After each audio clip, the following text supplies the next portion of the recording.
Müştərimiz gəlmişdi GETS aparatını əldə etmək üçün. Dedik elə yoxlayaq ki, özü nə hiss eləyir, real şəkildə desin. Zəhmət olmasa aparatın üzərinə çıxaq. Bu aparat qan dövranı stimulatoru GETS aparatıdır. 2 rejimdə çalışır. 3 dəqiqəyə qoymuşuq. Birinci başlayırıq asta rejimdən. Bu asta rejimdir. Bədənə qan dövranını bərpa etməyə, sürətləndirməyə kömək edir. Növbəti isə sürətli rejimdir. Bu sürətli rejimdə aparatın üzərində qalmaq, beldə olan ağrılardır, protruziya problemləridir. Əgər gün ərzində gəzməyə vaxt yoxdursa, 15 dəqiqə qalmaq 5 kilometr qaçışa bərabərdir.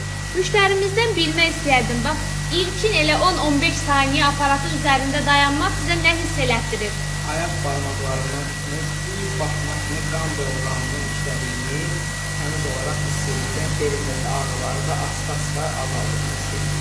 Səsdəki titrəyişdən də yəqin ki, hiss edirsiniz. Aparat hal-hazırda xüsusi endirimdədir. Kim ki istəyir ki, evində daimi həkimi olsun, qan dövranı yaxşı işləsin və 11 növ xəstəliyin yaranmasının profilaktik qarşısını alsın, o insanlar mütləq şəkildə GETS aparatı əldə etməlidirlər.